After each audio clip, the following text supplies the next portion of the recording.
Welcome to Terror in Tandem, a podcast about finding entertainment in the macabre, hosted by the knowledgeable and lovable Laura and Richard Mathiasen. Each episode, we discuss the horror genre, from books to film to TV and beyond. Sometimes even from that great old big beyond. You can find us on YouTube and on Instagram at Terror in Tandem, and you'll always find our latest and greatest episode on terrorintandem.com. Ooh. Traffic has been up. Yeah. Welcome, Thanks, everybody. Thanks, new listeners. Welcome. We really love it. Tell people, please just download and subscribe. Yeah, tell your friends. I hope this is enjoyable for you. It's a good thing to have on while you're cleaning. taking a walk. Clean the toilet. Painting your miniatures of little tiny monsters. Terror in Tandem in the toilet. Exactly. Terror in the toilet. In tandem. Oh, like our tandem toilets that we have? Right, from Saturday Night Live. Just the fact that you and I can never be apart. We can't. And that is truly horrific. Yes. So we just want to welcome new listeners and welcome back. Hello, our new listeners. Steadfast listeners. We couldn't do this without you. I mean, we could because we don't make any money on this whatsoever. Yeah. We hope to someday make money. And, with that comes you'll have to listen to ads, like real ads. And sorry about that. And maybe someday we'll have a Patreon. That's the dream, but we're going to keep working at it. Absolutely. We just want to give you an idea of what we're doing here. But why we're doing it. We'll do cool stuff that makes it worth it. Yeah. We do this out of the kindness of our hearts and at the detriment of our wallets. Yeah. I mean, you do. I don't have any kindness in my heart, but it's a thing to do. But you have a big detriment in your wallet. Every time I ask for a new gift, you knew that I when don't you get married shit. Me. Speaking of gift, we did get to see the new Sinners movie. With a gift to humanity from Ryan Coogler. Yeah. It's really good stuff. It's rad. Watch it. It's so good. I know one of us recommended it. It was me. And I was right. I don't remember who. Out of the park. Yeah. Who knows who recommended Standout it. Performances all around. But special notice to Delroy Lindo, who was damn near transcendent in this movie. He really was. Just the embodiment he gave to that blues playing man who has seen a lot of hard life. It was beautiful. Everybody was great. Go see it. Go see it on IMAX, and I guess. Wunmi I Masaku. think we should go see it on IMAX. I'm down. I would see this again. On IMAX. It's a lush blockbuster big movie with, the typical Ryan Coogler thing to say. I'm sure it'll be on our top of the year. I can't, honestly, at this point, it's the one to beat. Yeah. It really is. Sometimes you forget by December, though, what you watched in April, but that we're was not gonna. The extraordinary last year where, A Quiet Place Day 1 came out, was really good, and we still never even talked about it, did we? It barely made like my top list. Yeah. It was quite a year, but it was still really great. It was really great. Yeah, totally recommend it. It would be strange if this wasn't still a highlight. Sinners has all of the makings of a long time classic with staying power. Yeah. I really feel like what Ryan Coogler and Michael B. Jordan managed to do was add something, a new contribution to the vampire mythos that I've never seen before. It was beautiful and just, I don't know, something. I don't want to give any more away. Just watch it. I immediately jumped into another sort of newly added horror to the vampire mythos with Buffalo Hunter Hunter. Yeah, you've by been Stephen reading Graham Jones. Buffalo Hunter Hunter. Wow, I can't even tell you. Now, here's a quick PSA, kids. When you are reserving copies of a book you're excited about at the library, just make sure that it's when the book comes out and you just want to grab the copy that's available first. And it's maybe oversized print. Yeah, I got the large print. I'm sorry. There's like 20 words on a page. Listen, though. This is a testament to Stephen Graham Jones because he really does write in the language of his characters. I've never experienced an author that does that with every single book. That's very cool.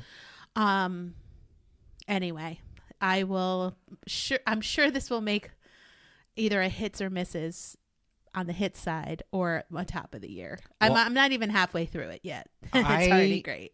Just myself finished a collection of short stories by Laird Barron from like 10, 12 years ago called The Occultation something. It was phenomenal.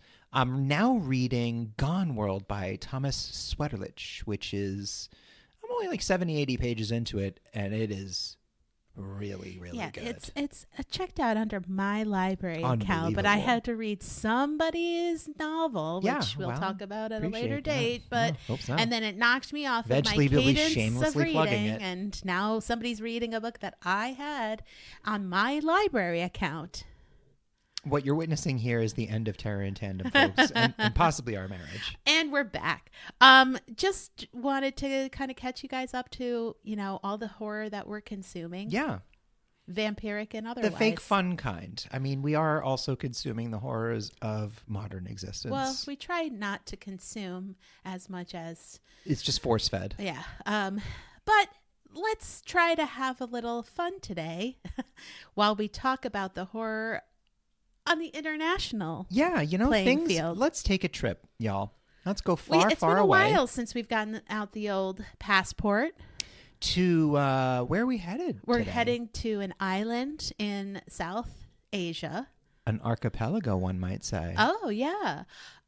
Maybe we'll end up in Jakarta. I don't know. Maybe in Java? Maybe. I don't really want to go to Java, but I'd go to Jakarta. But, I mean, one of the movies we're going to be talking about does take place in Java. Yeah. We're going to Indonesia, everyone. Indonesia. So I'm going to put it out there. This was very challenging for me. Because I have never watched any Indonesian horror movies. No, but you have seen a couple of Indonesian movies. I have. With me. But I've never seen any Indonesian horror movies. And so, much like the spider research that Richard procrastinated about, it's not that I procrastinated, I just had a lot more work. Yeah. Because every movie I said I was going to watch, my co-host said, I've seen it. I've seen it. That's the thing. I've been obsessed with Indonesian movies for about 15 years now, with Indonesian horror movies for about as long, and I have been watching them voraciously ever since. Yeah. Just devouring as much as possible because, for my money, it is the most exciting horror industry in the world. Well, at the moment, it is just the best. So I will be more of the lovable co-host, and Richard will be the knowledgeable one of this episode in particular, because I'm just going to come at you with what I typically bring to our international trips, which is a little bit of folklore and some spooky things that happened there or that people experience outside of the films. And then I'm going to talk about some films I watched, and then I'm going to talk about some films that I didn't watch, but directors to watch. Ooh, great idea. I'm also just want to push back on you a little bit. I think you are lovable and knowledgeable always. Thank you. Well, that's nice.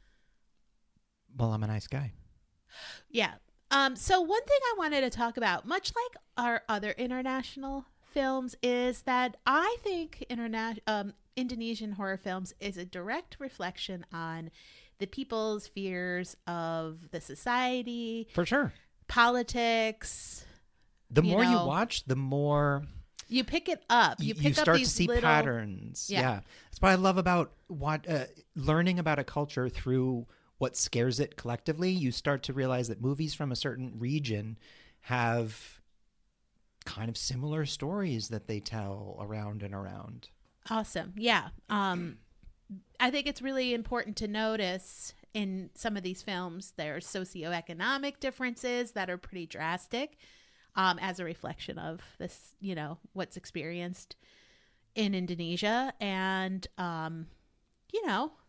obviously class issues, violence, political issues. We're talking about a country issues that, in the last century has undergone, a very violent upheaval, a military junta, a lot of political violence, social upheaval. It's also unique in a lot of Southeast Asian countries, in comparison to, say, China or Japan or Korea. It is a majority Muslim country, and by population has, I believe, the largest number of Muslims in the world in their country. I think there's also a split between pre-1998 Indonesia and post-1998 Indonesia. 100%, like a very, very dramatic split. Yeah. And so I think most of the films, at least from what I'm going to speak on, are post-1998. That is, you and I, we should say that back in the day, there was a thriving Indonesian film industry in the 70s and 80s, but our focus, for the most part, is on the modern Indonesian movies. Modern film, but as I'm going to get into, ancient themes. Urban legend and like folklore. Mm? So you want me to jump into some of the folklore? I want you to jump into all of the folklore. I've only picked a few. That's cool. Okay, so there's a lot of themes of the vengeful ghost in the Indonesian horror films, and Kuntilanak is a specific one. Lots of movies about her in Indonesia. A female vengeful woman. Ghost of a woman who died during childbirth. She's said to take revenge by luring men to their deaths. And also, I read a lot that she is reported to have a unique laugh. Oof. And also smells like frangipani. Wow. Yeah. Interesting. People say they smell that like sweet kind of, pasty, almondy scent. It's also called the Taniak in Malaysia. Yeah. So there are some movies about that too. Yeah. We all have kind of experiences with the vengeful woman, the vengeful female ghost woman, especially around the woman in white who children. hangs out near swamps and bogs and lures you there. Yeah. Like from ancient Greece to, Indonesia, countries and cultures that had zero contact with each other. It's just something collectively about the human experience that we have developed independently, myths about a creepy woman that lures you out to drown you. This is so prevalent that I couldn't even give you too many examples of the films and video games that have featured Kuntilanak as a focus because there are so many. Search for it on Steam and you'll come up with tons of games. Named films. Yeah, same. Specifically are a huge collection of films. Yes, there's a whole franchise. The another one is the Manggagari Haunted Train Station in Jakarta. Whoa. It's one of the busiest train stations in Indonesia, and it's said that passengers and staff have seen ghostly apparitions walking along the tracks. There's also a well-known ghost train that's said to travel into the station sometimes late at night, where staff will say they've heard passengers getting on and off the train, but when they look at the platform, there's no one there. Eep. There is a few movies, the Kereta Hantu Manjahari, which basically translates to the ghost train of Manjahari. That sounds from awesome. 2008. Cool. There's also Jelangkung, which is a game of spirit summoning, like Ouija. It's a wooden dollar puppet that holds a pen, and you use a piece of paper where there's questions asked, and you write responses to those questions and then recite chants to make those answers come true, or to like put a curse on somebody or something, or to bring on the spirit that will avenge what, the question is or what the answer is. Some people that have played this, and it didn't say children or adults, it just said some people have reported that after they've played, they've been followed or haunted. Yeah. So, yeah, that sounds creepy as hell. Sometimes they're helpful spirits, and sometimes there's evil spirits. And there's an entire series of films, like probably a half a dozen of Jelangkung films named Jelangkung. Amazing. One of the things I deeply love about Indonesian horror movies is, like a lot of South Korean horror movies, there is a friction between the modern and the ancient. You know, in South Korean movies, you see a lot of shamans and stuff right next to like Catholic priests or scientists. And in Indonesia, it's even further because this is a culture that is thousands of years old that at certain points in history had, you know, massive and you know, affluent, powerful empires.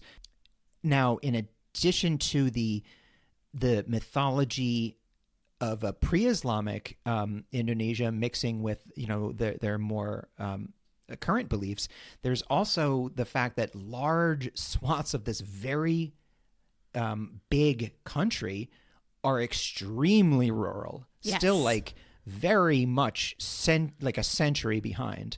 No electricity, dirt roads, people living in very, you know, simple agrarian subsistence living. And there is that, you know, right next to Jakarta, one of the most populous and industrialized cities in the world. You know, so you get that tension as well, that you can have a story set in the city, then you can go into a village that there are no cars. Right. Like it's really a deep well to draw from. What's interesting, at least in some of the films I watched, is you see this blend of the new and the old, especially with the honoring traditions of entertainment, artistic expression, things like that. Still, you know, they do hand make those The puppets, Pangyang, and these dolls. Wayang, I think Yep. it's called. And also have kind of spiritual practices that are really kind of interesting and eerie. One last, I guess, folklore haunting aspect is the Alas Putwo National Park, which is the haunted forest. It's in East Java, and it's that's why I said I'm not sure if I want to go to Java. Yeah. It's a gathering place for shamans and spirits alike, and if someone goes into the forest at the wrong time or has bad intentions, they are said to become insane. Oh gosh. Visitors are often lost for hours or days, and GPS and compasses are said to have malfunctioned when they get deeper into the forest. Neat. Some films that have been made based on this, you know, haunted forest is Satan's Slaves and Munafik. Oh yeah, yeah, okay. So in watching, I've watched a ton of Indonesian horror movies, and there are some definite themes that seem to come up a lot. You know, each filmmaker has their own thing that they explore, but there's often an exploration, like we said, of the juxtaposition and the friction between the ancient and the modern, but also the search for morality that is so often found in Islamic faith, the search for righteousness, the search for moral life, which is often in conflict with modernity. And what's also fascinating coming from a Western culture, which is dominated by Christianity and Catholicism, is you get the same morality tales that you do in the West. It's just not Christian. It's Muslim. But by that, you also get characters who are Muslim because their parents were. They're barely that at all. Like, they don't know the words to the prayers in Arabic. They barely observe anything. They're like Christians who go to church, you know, on Christmas and Easter. So that's another fascinating thing to watch is, you know, I think sometimes the conception of Westerners is that Muslims are much more devout when there are billions of them, and just like hundreds of millions. And then there are those like that religion, observe, yes, there are varying those degrees of devotion. Those that observe exactly with a more strict adherence, and those that are more casual about it. Some of the themes that I've noticed in Indonesian films, though, curses. So many curses. So many curses. So many curses. Also, like little curses written down on pieces of paper in hidden places, or an entire village that's cursed. The other thing I've noticed, beautiful women. Yeah.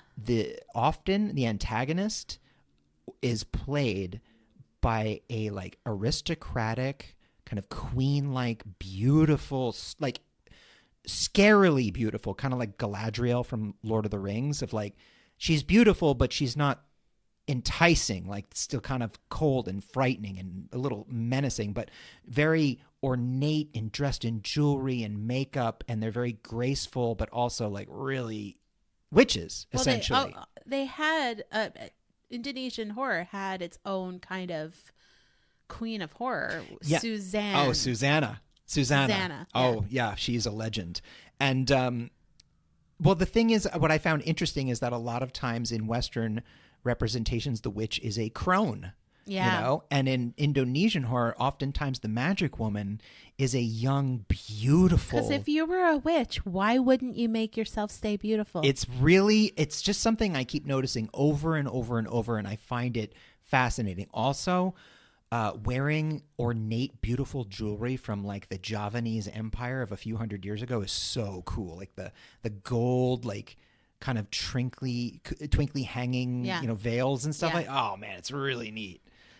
Well, I'm going to talk about two films. One is very much curse-based. It exposes kind of that old and new intersection, intergenerational trauma, that kind of thing. And then the other one is totally modern. Totally different. Yeah. And so I just wanted to give, know that you'll sprinkle in between, but I wanted to give the full gamut of what Indonesian horror has to offer. It's not just all ancient, like folklore and curses and haunted forests and things like that. They also have some, slasher type serial killing. Yeah, I mean, Jakarta is just one of the many cities in Indonesia, but it's one of the largest in the world. So yeah, I mean, I know that you watched every single Indonesian film and Indonesian horror film. So why 15 years ago did you start to do it? Yeah, so I came by Indonesian movies by way of a Welshman, as you do, a guy named Gareth Evans who the comic books. What? No. I thought he did comic books. Are you thinking of Garth Ennis? Yeah. Yeah. So is he a Welshman too? No. Damn it. Sorry, everybody. Ignore that from the memories. It's cool. So Gareth Evans was a Welsh director who married an Indonesian woman, and he's struggling to get his career going in the UK. So he went to Indonesia and made a movie called Merantau with Iko Uwais. Oh, I've seen that. And I love that movie. You have, and you do. So from there, he made The Raid and The Raid 2. And I mean, if you've ever seen them, you know what I'm talking about, and if you haven't, you should. So Iko Uwais, Joe Taslim, just really cool, badass motherfuckers.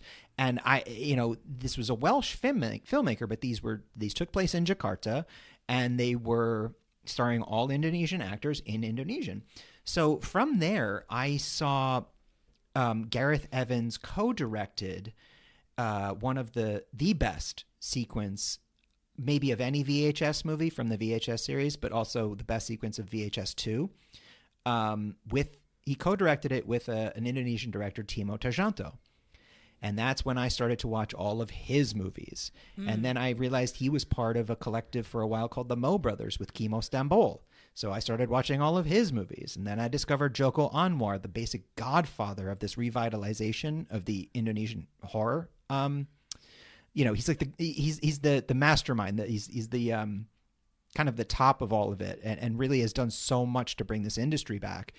Joko Anwar, and that is just it reminded me of when I first discovered Japanese horror in the early 2000s and late 90s. Just the absolute exhilaration of something so fresh and new, and it's a small community, so you end up seeing a lot of the same actors in the same projects. So you feel like it's small enough and accessible enough that you can get a really good overview with only watching like maybe 20 or 30 movies. We're not talking like thousands of movies that you have to go through. And it's just... And you'll see that these directors come up quite a bit.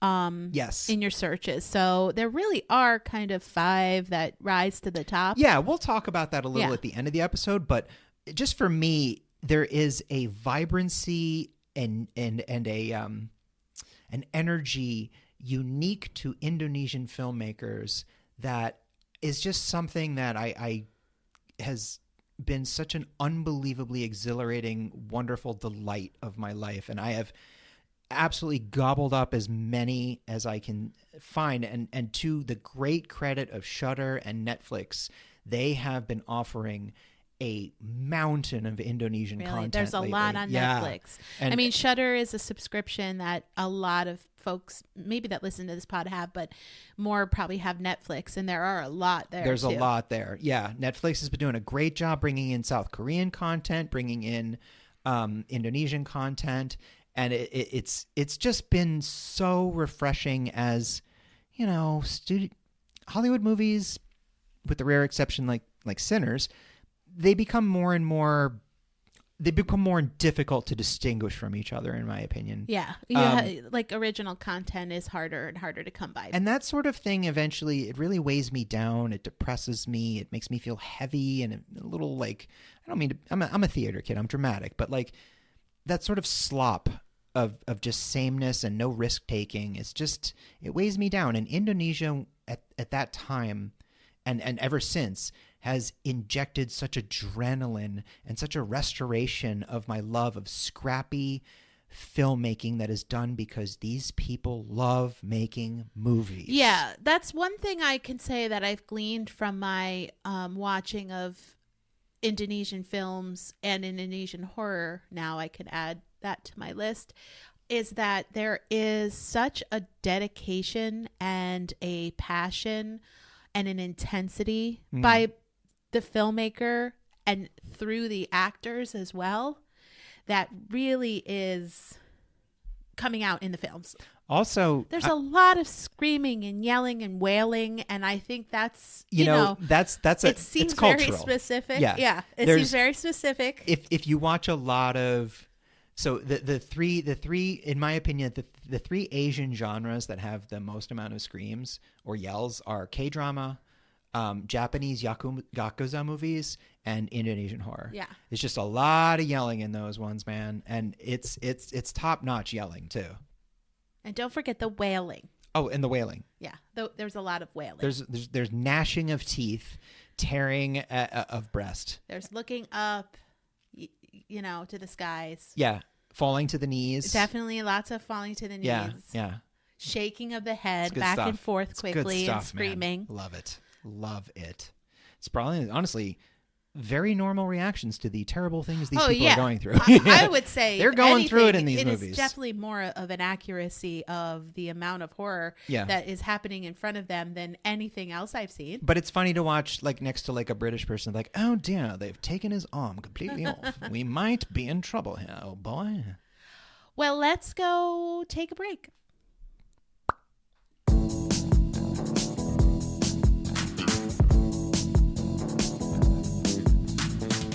Curious how to stock your shed with the tools that get the job of hunting, chasing, and terrorizing done? Do you dream of hacking out those pesky camp counselors at the lake? Do you have an unrelenting passion for revenge? Well, when your old standard kitchen knives and carving tools won't do, it's time to head down to Uncle Jason's Knives and Blades. Never sharpened, but always sharp, Uncle Jason's specialty killing tools will slice through all of those in your path without effort or exhaustion. You can choose from a variety of tools rusted and weighted for your specifications. Intimidate onlookers, trespassers, and unsuspecting travelers alike with our custom tool display boards. Whether in your basement or shed, our discreet teams will come in and transform your space into its terrifyingly best. Head over to County Route 24, turn left at the no trespassing sign, and head into the barn and talk to one of our specialists. At Uncle Jason's Knives and Blades, we will fulfill our promise of only the most sinister and menacing knives and blades around. So come on down. This is a fake ad for a fake product on a horror-themed podcast. We do not condone or endorse killing people with fancy custom weapons you made in your shed.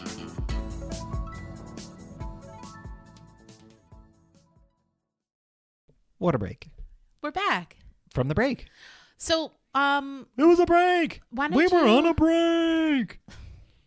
Is that supposed to be your Ross? Because it sounded like Seinfeld. It sounded like he was in the room with us. No. Are you getting Schwimmer fatigue? No. I'm going to go swimming later. So we're back. Why don't you talk about your Satan slaves? Because I think that's kind of the earliest Satan's Slaves. Ones we're going to talk about. It actually is one of the earlier horror movies that I saw. Now, I'm not talking about the 1980 original Satan's Slave, which was a big hit back in the day. I'll admit I haven't seen it, but this is a loose sort of remake / prequel. It's like its own thing.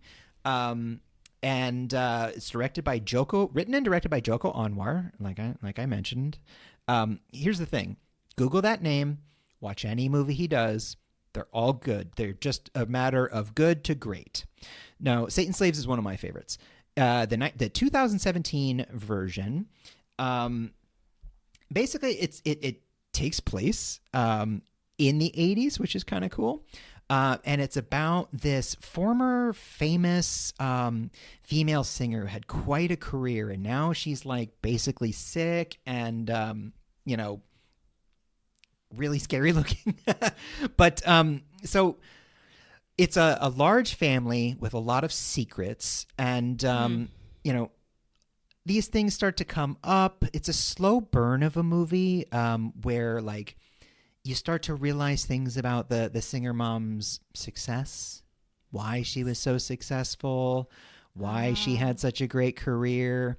And what you uncover eventually is that she made a deal with the devil. There's actually a lot of deal with the devil stuff in Indonesian movies because, like I said, it's a majority Islamic culture. So just like Catholics, they love their stories about the devil and making deals. So she makes a deal with the devil, and the deal is she's going to give her final child to Satan. Now, here's the thing. She kind of finds a loophole by never stopping having children. Huh. So she has like 7. Yeah.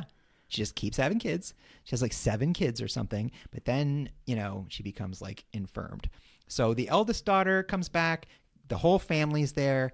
And it's a bit sad because you see this horrific, horrible force that these poor children have nothing to do with, tearing them apart.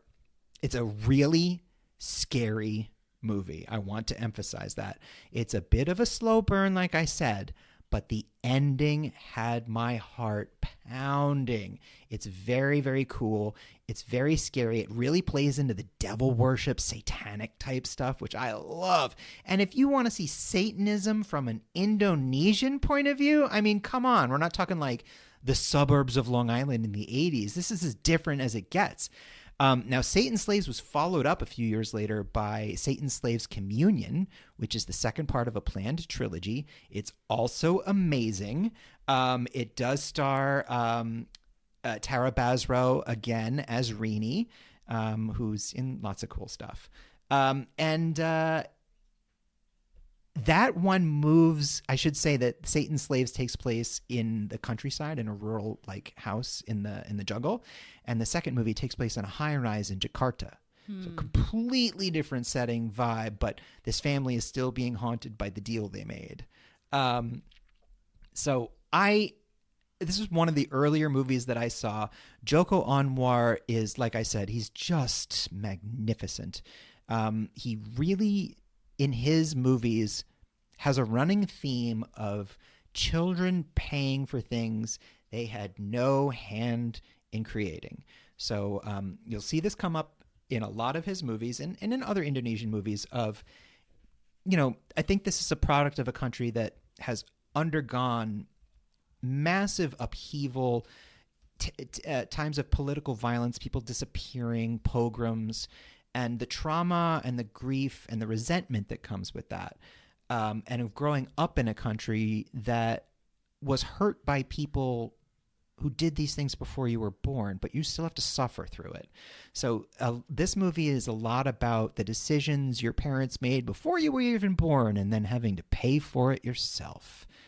Sound familiar to anybody out there? Having to clean up messes that maybe an older generation put together. Yeah, earlier when I talked about the Haunted Forest, I misspoke. It's not part of the Satan Slaves films, either original or remake. It's part of Atlas Patty, from 2018. Glad we got there. I just wanted to let you know. I know. It's been sitting in like a lump in my throat ever since you said it, but I knew we'd do it. Speaking of Haunted Forest and forest in general, let's talk about Impedagore and Joko Anwar, another Joko. And in my opinion, one of his best. So Impedagore came out in 2019. And he's prolific. He makes like a movie or two a year. Yeah. It's a Javanese shadow puppet. Love this movie. That is really a puppeteer. It's kind of got that old and new, very much so. And it's interesting because it also has like city, working class, city, struggling class, and then country struggling, like economic. This is where kind of intergenerational trauma comes into play. Anyway, like I said, it's very highly regarded, this film. I believe it was an entry in the year's Oscar International category. Cowards. So two young women travel to a village. One of them played by Tara Basro, the lovely protagonist from Satan's Slaves. So they travel to this isolated village because she needs to uncover her family's kind of origin in this house and what is going on. She kind of wants to know where she came from, what happened to her parents. So Tara Basro plays an orphan living in Jakarta with a very mysterious past. She doesn't know anything. She finds one day that she might own a very big mansion in this rural village like 8 hours away that her parents lived in, that apparently she was smuggled out of as a child but doesn't have any memory of. So she's strapped for cash. So she and her friend go down there to see what's up, and what they discover is a village that has been cursed. And actually, this follows an attack on Maya that happened while she was working a job as a toll booth operator. Yeah, it comes out of nowhere at the beginning of the film. This guy just kind of attacks her and then gets killed by cops. And he says he's from the village and calls her a name that she's never heard before. So when she gets to the village, everybody kind of acts weird to her, which isn't uncommon trope. But she starts to go to this graveyard with all of these mass children's graves. There are lots of children's graves. Babies. They were even alive. It just gave their birth date and their end date as the same being date. The exact same day. So her friend pretends that she is Maya, right? Is Maya the character? Yes. She pretends she's this character, and she gets taken by mistake and skinned and bled to death. It's a real bummer because as part of her this friend cursed. is so cool and so fun. Played by she's really funny. I believe she is played by Kiki Narendra. She just goes for it. She just says yes to everything, and she's like down to really help funny. her friend. Really funny. But she ends up being sacrificed. Nope. Marissa Anita. That's who plays her. Marissa Anita plays Deanie. Deanie, yeah. So anyway, the details of the curse start to unravel, and we find out through a very well done expositional scene. Like flashbacks. Of a villager who's pregnant is telling her, and she knows it's her. So she finds out she was like this kind of original recipient of the benefits of this curse, and that was it. So Maya finds out that she was able to live because of this curse. What's been happening in the village is every baby born since Maya has been born without skin and has to be killed, because they live in agony. Every single baby for 20 years. So when she comes back, the head of the village, this guy Ki Saptadi, who is played by Aryo Bayu, who is amazing and in lots of stuff. He is and his crazy witch mother are like, we've got to kill these people because that'll end the curse. But Maya is being visited. Curses. But Maya is being visited by a couple of girls who were murdered back when. I don't want to get like too into it because we'll spoil some stuff. But long story short, not everything as it seems. And, it involves a lot of like family drama and betrayal and some, sexual, like inappropriate relationships, things like that. But, the film beginning in Jakarta and then moving to this village stuck in time, where they still have, the wayang shadow puppet shows that are intricate and incredible levels of artistry, but still, a very ancient and old traditional analog method of entertainment in a modern world. It's a real change. And the way that Anwar frames a lot of his scenes in this is a static shot that kind of makes it look like the stage of a puppet show. Yeah. The camera doesn't move as much in certain areas as it would. There are beautiful tableaus of this, village in the jungle with mist rising from the ground or smoke from a campfire, just people walking through with torches and hiding from the villagers. And I believe really it's a village in Java, right? Yes, and it is. It has that kind of haunted forest that she ends up in trying to escape, and she's possessed by one of the spirits of one of the younger victims. Yeah, this town has a terrible, dark, murderous history. But I think it's pretty clever the way the director used this possession to give us exposition on what happened. Without dialogue. Yeah, and so she's kind of getting a memory dump of her own experience of what happened and what she went through as a young child and how she was able to survive and then eventually leave the village. It's quite a violent film. There's a lot of blood and a lot of wailing. It's really satisfying. It's beautifully constructed. The costumes, the set design. It's pretty scary. Very, very scary. And, at the end, Maya is broken and a disaster. Like the things that she's seen and had done to her. And again, none of this was her fault. She didn't do anything. All she was born. And honestly, she went back there because she's had a real shitty She's life. had a terrible life. And she wanted to find out why. Why did I have such a shitty life? Why am I cursed? Why do I have such bad luck? Honestly, I don't know what happens to her next. Yeah. It's one of my favorites. I was very happy to watch it with you. One of the things she wants to do is try to maybe make some money off of this sale of the house or something, or find something that makes sense to her. But it seems like that ship has sailed. She does find out everything, but it doesn't make her life any easier. No. So in Pedagore. Nice. What do we got next? Well, I'm going to talk about one after you. Oh, it's me? Yeah. The next one I'm gonna wrap up with, it's another two-parter that I believe is part of a trilogy, and it's coming from the third in my director trifecta, Timo Tjahjanto, who has made all sorts of fun movies, from horror movies like this to over-the-top action movies like The Night Comes for Us.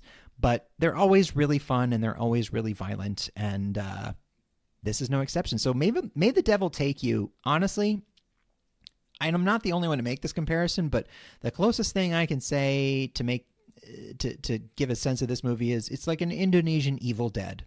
That's what everybody has. I read that too. Yeah, it's not as funny as Evil Dead, but it is over the top gory. Similar themes of like possession and monsters, like zombie gross monsters, and it's just very over the top and it's very entertaining. So Chelsea Islan is in it and she's in lots of great shit. usually plays a real badass, but in this movie she's just a survivor. So she plays Alfie, who is trying to find out why her dad is so mysteriously sick, and she goes to his old house that he moved out of many years ago, finds out weird stuff from his past, and as you may have been able to tell from the title, it has a whole lot to do with the devil.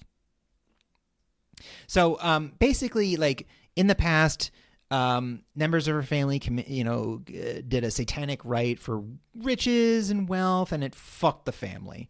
Again, another instance of generational paying for someone else's hubris and mistakes. So this movie, it's a lot of goop, it's a lot of gore, it's a lot of screaming, it's a lot of Chelsea Islan punching demons and getting attacked. She plays a great final girl, and by the second movie, May the Devil Take You Too.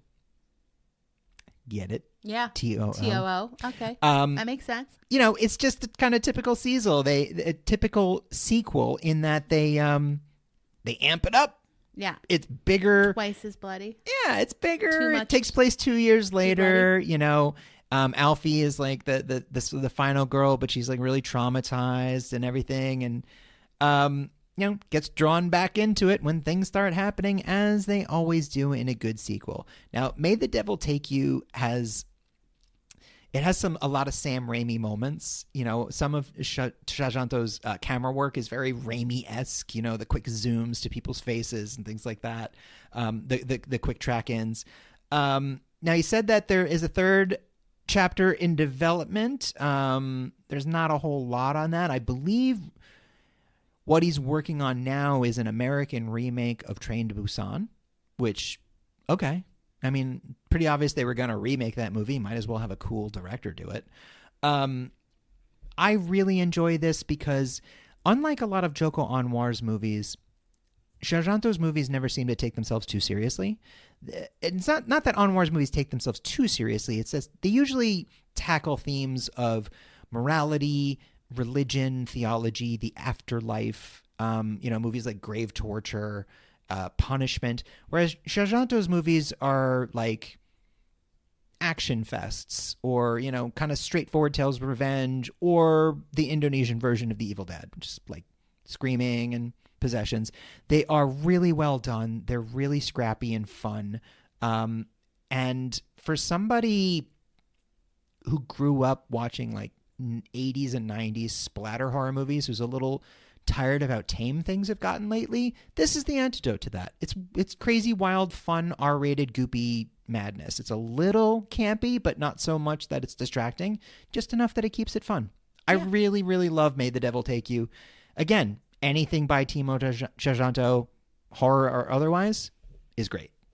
Well, we go from Timo right into Timo and Chemo Stambul, who are collectively known as the Mo brothers. Yeah, early in their careers, these two guys who have since branched off to do their own things, and both very, very good directors on their own, but they used to direct together under the collective The Mo Brothers. So the Mo brothers made a film in 2014 called Killers, and it's set up like a dual narrative.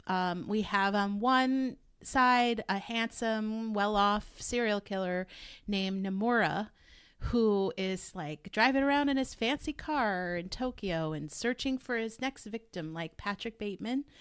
And then on the other narrative plane, we have a disgraced journalist and newly separated from his wife called Bayu, who begins this kind of slow descent into kind of this sad, mad world that he's now finding himself in, and he's in Jakarta.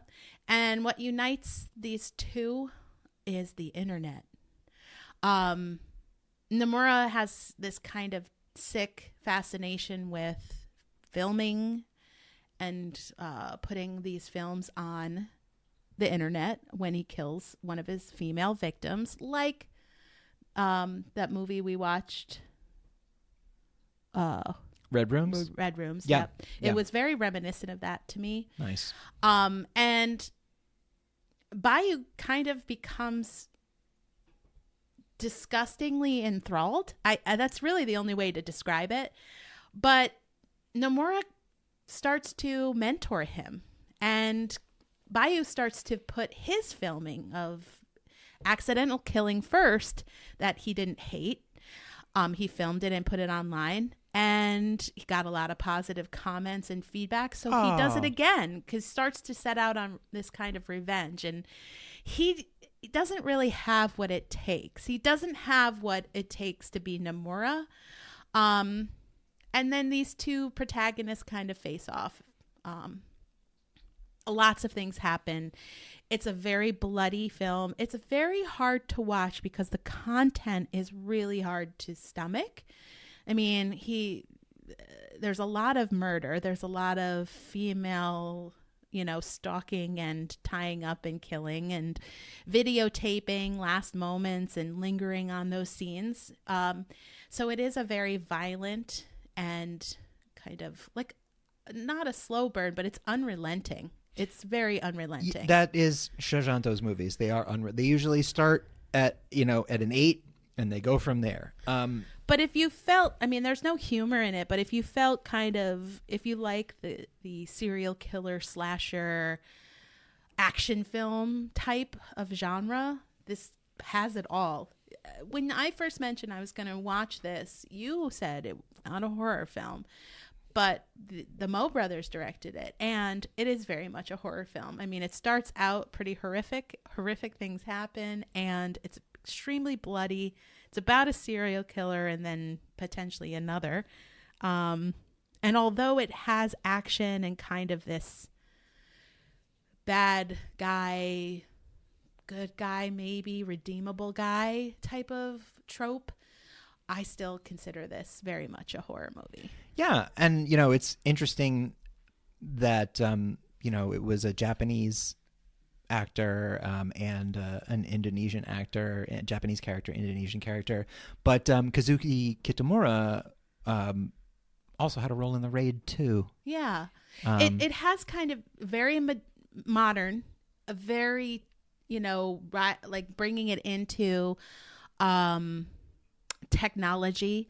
I think that was really compelling, having one of the characters from Japan and in Japan, because that's kind of, look at my sad, lonely, poor, pathetic life here in Jakarta, and I want to be this rich, flashy, fancy guy in Tokyo. And he gets away with all this stuff, and he's rich and has a fancy house and everything he could ever want. But that's not always what it seems, of course. Yeah. And so you start to find out like why Nomura has done what he's done, but you also have sympathy for Bayou, to an extent. To an extent, yeah. But towards the end, especially, it becomes even sadder for him. Yeah, no, for sure. It was a little bit like I Saw the Devil, of like, be careful who you get involved with. Yeah, or you be might careful not be who ready you for admire. This. You might not be ready for this. So those are kind of the two extremes. Yeah. Listen, anything by the Moe brothers, anything by them on their own, anything Joko Anwar or Gareth Evans, watch it. It's good. It will be good. Are you picking up that? No, who knows? Who knows? Sorry, our Our phone engineer operator has bad allergies this time of She's year. a sneezer. One other mention I wanted to say that's come up a lot, and unfortunately I did not watch it, which is the Queen of Black Magic remake. It's good. It's good. And it is, again, Kimo Stambol. Yeah. Yeah, on his own. Yep. Yeah. So, and that's on Shudder. Yep. If you want to watch it. And if you want to see an early output from the Moe brothers, you can watch Macabre from 2009. Or check out 2009's The Forbidden Door, an early Joko Anwar effort. Excellent. Yeah. Listen, there's a lot. There's a lot of really great stuff, but it's not so numerous that it's like I don't even know where to begin.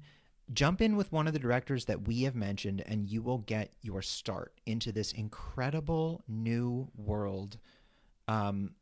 For anyone who's getting feeling like things are getting a little stale around here, I guarantee this will give you the shot of adrenaline you've been looking for. And there's also films out now. I Oh, mean, yeah. maybe not in your local theater, but maybe if you live in a bigger city.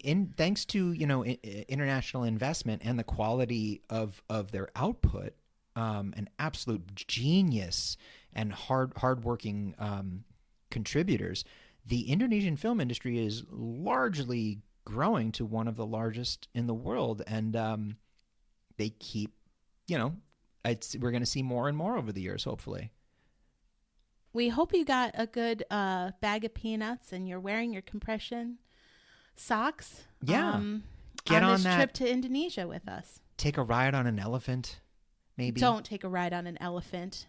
You should not ride elephants, but you can bathe them at a local elephant sanctuary. Yeah. Ride one into battle, like Hannibal. You don't need to get on an elephant. No, leave them alone. Just bathe them. They've been through enough. Yeah. But happy international trip to Indonesia time. We hope you enjoyed. We hope we gave you like a catalyst to start a great new love in your life. I mean, for me, it was really great to discover this wealth of culture. There's a wide swath of offerings. And, especially, I know this is Western centric, but we are Americans. So from that point of view, it's really new and different, and a lot of stuff I didn't know.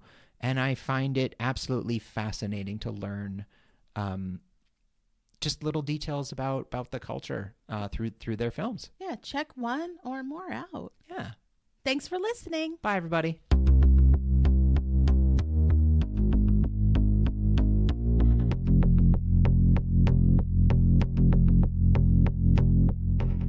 Terror in Tandem is written, produced, and recorded by Laura and Richard Mathiasen, and edited and mixed by Richard Mathiasen. Our theme was written and performed by Carrie Denver, and all other music was written and performed by David Suspanic. All opinions expressed on this podcast are our own and should be taken as such. Thanks for listening, and please remember to give us a like, a review, and subscribe wherever you get your podcasts. See you next time. We're static.